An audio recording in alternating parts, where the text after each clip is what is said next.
ನಿಮ್ಮ ಹಳೆಯ ಚಿನ್ನದ ಒಡವೆನ ಅಧಿಕ ಬೆಲೆಗೆ ಮಾರಬೇಕೆ?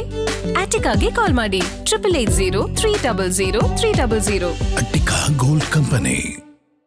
ಅವರ ಚಾಯ್ಸ್ ಅಂದ್ರೆ ಸಿದ್ದರಾಮಯ್ಯನವರು ಡೆಫಿನೆಟ್ಲಿ ಆ ಲಿಫ್ಟ್ ಅಲ್ಲಿ DK ಶಿವಕುಮಾರ್ ಅವರ ಒಂದು ಮುಖಲಕ್ಷಣ ನೋಡಿದಾಗ ಹಿ ವಾಸ್ ವೆರಿ ಅಪ್ಸೆಟ್ ಅನ್ನೋ ತರದಲ್ಲಿ ಇತ್ತು. ಲಿಫ್ಟ್ ಅಲ್ಲಿ ನೀವು ಎಲ್ಲ ಹಿಂಗೆ ಎಲ್ಲ ಅಂದು ನಮಸ್ಕಾರ ಮಾಡಿದಾಗ so he is very upset ಅನ್ನೋ ತರದಲ್ಲಿ ಅನಿಸ್ತಾ ಇತ್ತು. But otherwise good news for him.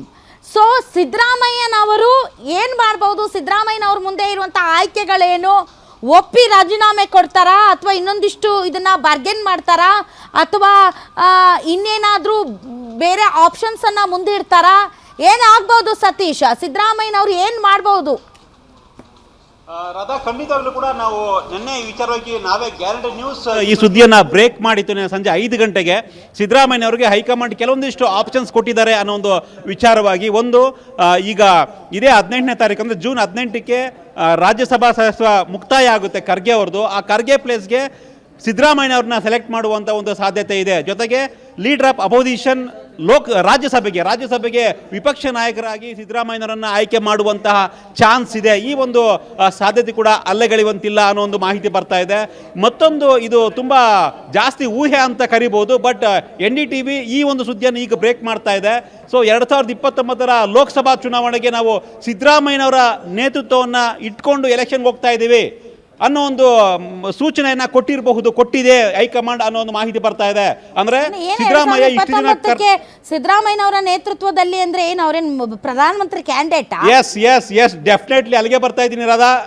2029ಕ್ಕೆ ಈಗೇನು ಕಳೆದ 10 ವರ್ಷಗಳಲ್ಲಿ ಮೋದಿಯನ್ನ ಫೇಸ್ ಮಾಡುವಂತಹ ಲೀಡರ್ ಕಾಂಗ್ರೆಸ್ನಲ್ಲಿ ಆಗಲಿಲ್ಲ, ರಾಹುಲ್ ಗಾಂಧಿಯ ಕೈಯಲ್ಲಿ ಆಗಲೇ ಇಲ್ಲ. ಸೊ ಈಗ OBC ಲೀಡರ್ ಬೇಕಾಗಿದೆ. OBC ಲೀಡರ್ ಜೊತೆಗೆ ಅಹಿಂದ ನಾಯಕತ್ವ ಕರ್ನಾಟಕದಲ್ಲಿ ಈಗಾಗಲೇ ಸಿದ್ದರಾಮಯ್ಯನ ಬಿಟ್ಟರೆ ಬೇರೆ ಯಾರು ಇಲ್ಲ ಅನ್ನೋದು ಇಡೀ ದೇಶಕ್ಕೆ ಪ್ರೂವ್ ಆಗಿದೆ. ಸೊ ಸಹಜವಾಗಿಯೇ ಮೋದಿ PM ಆಗಿದ್ದಾಗ ಮೋದಿಗೆ ಕೌಂಟರ್ ಕೊಡ್ತಿದ್ದಂಥ ಏಕೈಕ ನಾಯಕ ಅಂದರೆ ರಾಷ್ಟ್ರ ಮಟ್ಟದಲ್ಲಿ ಅದು ಸಿದ್ದರಾಮಯ್ಯ ಮಾತ್ರ. ಸೊ ಸಿದ್ದರಾಮಯ್ಯನವರನ್ನ ರಾಷ್ಟ್ರ ರಾಜಕಾರಣಕ್ಕೆ ಕರೆತಂದು 2029ಕ್ಕೆ ಪ್ರಧಾನಮಂತ್ರಿ ಅಭ್ಯರ್ಥಿಯಾಗಿ ಬಿಂಬಿಸುವಂತಹ ಪ್ರಯತ್ನ ಕೂಡ ಆಗಬಹುದು ಅನ್ನೋ ಲೆಕ್ಕಾಚಾರ ಇದೆ. 2029 ಲೋಕಸಭಾ ಚುನಾವಣೆಗೆ ಸಿದ್ದರಾಮಯ್ಯರನ್ನ ಮುಂದೆ ಇಟ್ಕೊಂಡು ಮೋದಿ ವಿರುದ್ಧ ಚುನಾವಣೆಯನ್ನ ಎದುರಿಸುವಂತಹ ಒಂದು ಚಾನ್ಸ್ ಕೂಡ ಇಲ್ಲ ಅನ್ನೋ ಒಂದು ವರದಿಗಳು ಬರ್ತಾ ಇದ್ದಾವೆ ರಾಧಾ. ಹಾಗಾಗಿ ಅದು ಒಂದು ಆಪ್ಷನ್ ಇರಬಹುದು ಸದ್ಯಕ್ಕೆ. ಡೆಫಿನೆಟ್ಲಿ. ಯಾಕೆ ಅಂತಂದ್ರೆ ಇವಾಗ ನರೇಂದ್ರ ಮೋದಿ ಅವರನ್ನು ಕೂಡ ನರೇಂದ್ರ ಮೋದಿ ಅವರು ಯಾವುದೇ ಒಂದು ಜಾತಿಯನ್ನ ಮುಂದಿಟ್ಟುಕೊಂಡು ಅಧಿಕಾರಕ್ಕೆ ಬಂದವರಲ್ಲ, ಅವರು ಪಕ್ಕಾ ಹಿಂದುತ್ವದ ಆಧಾರದ ಮೇಲೆ ಬಂದಿರೋರು. ಅವರು ಸಂಘ ಪರಿವಾರದಲ್ಲಿ ಇದ್ದಂಥವ್ರು, ಗುಜರಾತ್ನ ಮುಖ್ಯಮಂತ್ರಿ ಆಗಿದ್ದಂಥವ್ರು, ಗುಜರಾತ್ನ ಮಾಡೆಲ್ನ ಮುಂದಿಟ್ಟವರು. ಬಟ್ ಜಾತಿ ಸಮುದಾಯ ಅಂತ ಬಂದಾಗ ಬಹಳಷ್ಟು BJPಗರು ಇಲ್ಲ, ಅವರು ಕೂಡ ಒಂದು ಹಿಂದುಳಿದ ವರ್ಗಗಳಿಂದ ಬಂದಿರುವಂಥ ನಾಯಕ ಅಂತ ಅವರನ್ನ ಟ್ಯಾಗ್ ಮಾಡುವಂಥ ಪ್ರಯತ್ನ ನಡೆದಿದೆ. ಈಗಲೂ ಕೂಡ ಇಡೀ ರಾಷ್ಟ್ರಾದ್ಯಂತ ಒಬ್ಬ ಅಹಿಂದ ನಾಯಕನಾಗಿ ಇಡೀ ಕರ್ನಾಟಕದಾದ್ಯಂತ ವೋಟ್ ಪುಲ್ ಮಾಡುವಂತಹ mass leader that is definitely ಸಿದ್ದರಾಮಯ್ಯನವರು. ಸೊ ಸಿದ್ದರಾಮಯ್ಯನವರ ಅಪೀಲ್ ಏನಿದೆ ಅದು ಇಡೀ ದೇಶಾದ್ಯಂತ ಕೂಡ ಅದು ಅದು ಅದು ಅದು ಕನ್ವರ್ಟ್ ಆಗುವಂಥ ಸಾಧ್ಯತೆ ಇದೆ. ಬಟ್ ರಾಹುಲ್ ಗಾಂಧಿ ಅವರು ತನ್ನ ಸ್ಥಾನವನ್ನು ಸಿದ್ದರಾಮಯ್ಯನವರಿಗೆ ಬಿಟ್ಕೊಡ್ತಾರೆ ಓನ್ಲಿ DK ಶಿವಕುಮಾರ್ ಅವರನ್ನು ಮುಖ್ಯಮಂತ್ರಿ ಮಾಡೋದಕ್ಕೆ ಅಂತನಾ ಅಥವಾ ಹೆಂಗಿದು ಅರ್ಥ ಆಗ್ತಾ ಇಲ್ವಲ್ಲ?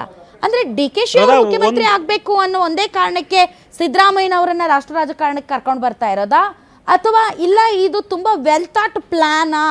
ಹೆಂಗಿದು, ಇದನ್ನು ಹೆಂಗೆ ವಿಶ್ಲೇಷಣೆ ಮಾಡ್ತೀರಿ ರಾಧಾ? ರಾಹುಲ್ ಗಾಂಧಿ ಈಗಾಗಲೇ 2009 ಮತ್ತು 2014 ನಾವು ಚುನಾವಣೆ ಆಗಿರ್ಬೋದು ಅಥವಾ 2019 ಚುನಾವಣೆ ಆಗಿರ್ಬೋದು, 2024 ಚುನಾವಣೆ ಆಗಿರ್ಬೋದು. ಈ 3 ಚುನಾವಣೆಯಲ್ಲಿ ಮೋದಿಗೆ ಮೋದಿಗೆ ವಿರುದ್ಧವಾಗಿ ಹೋರಾಡಿದ್ದು 2024 ಮತ್ತು 2019 ಲೋಕಸಭಾ ಚುನಾವಣೆಯಲ್ಲಿ. ಈ 2 ಚುನಾವಣೆಯಲ್ಲಿ ಕಾಂಗ್ರೆಸ್ ಫೇಲ್ ಆಗಿದೆ, ಅದು ಒಪ್ಕೊಳ್ಳೇಬೇಕು.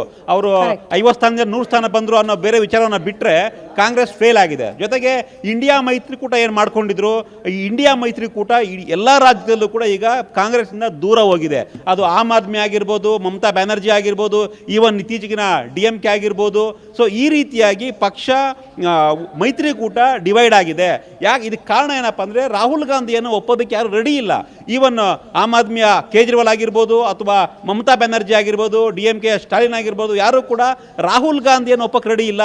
ಕಾಂಗ್ರೆಸ್ನ ಒಪ್ಕೊಬಹುದು, ಆದರೆ ರಾಹುಲ್ ಗಾಂಧಿಗೆ ಆ ಪ್ರೌಢಿಮೆ ಇಲ್ವೇನೋ ಇನ್ನೂ ಅನ್ನೋ ರೀತಿಯ ಚರ್ಚೆಗಳು ಆಗಾಗ ಆಗ್ತಾ ಇತ್ತು. ಆದರೆ ಸಿದ್ದರಾಮಯ್ಯ ಮ್ಯಾಟ್ರಿಗೆ ಬಂದಾಗ ನಾವು 2009 ಹೋದೆ, 2004 ಲೋಕಸಭಾ ಚುನಾವಣೆಗೆ ಹೋದರೆ ಆಗ ಪ್ರಧಾನಿ ಆಗುವಂಥ ಎಲ್ಲ ಸಾಧ್ಯತೆ ಒಂದು ರೈಟ್ಸು ಸೋನಿಯಾ ಗಾಂಧಿಗಿತ್ತು. ಸೋನಿಯಾ ಗಾಂಧಿ ಪ್ರಧಾನಿ ಹುದ್ದೆಯನ್ನು ಅಲಂಕರಿಸಲಿಲ್ಲ, ಇನ್ಕ್ಲೂಡಿಂಗ್ ಕ್ಯಾಬಿನೆಟ್ ಕೂಡ ಬರಲೇ ಇಲ್ಲ, ಅವರು ದೂರ ಇದ್ರು ಅವರು.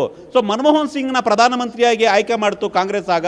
ಸೊ ಅದೇ ರೀತಿಯ ಒಂದು ಸ್ಟ್ರಾಟಜಿಯನ್ನು ಮುಂದೆ ಮಾಡಬಹುದೇನು, ಯಾಕಂದರೆ ಎಲ್ಲ ರೀತಿಯ ಅಸ್ತ್ರಗಳನ್ನು ಮುಗಿಸ್ಬಿಟ್ಟಿದೆ ಕಾಂಗ್ರೆಸ್ಗೆ ಉಳಿದಿರ್ತಕ್ಕಂಥ ಅಸ್ತ್ರ ಇದೆ ಅಂತ ಕಾಣಿಸ್ತಾ ಇದೆ. ಒಂದು ಸಿದ್ದರಾಮಯ್ಯನವರ ಅನುಭವ, ಅವ್ರಿಗಿರ್ತಕ್ಕಂಥ ಒಂದು ಅಹಿಂದ ಪವರು ಮತ್ತು OBC ಅನ್ನೋ ಒಂದು ಮಾರ್ಕು, ಜೊತೆಗೆ ಇಷ್ಟು ವರ್ಷಗಳ ಕಾಲ 8 ವರ್ಷಗಳ ಕಾಲ CM ಆಗಿ ಇರ್ತಕ್ಕಂಥ ಅನುಭವ ಇದೆ.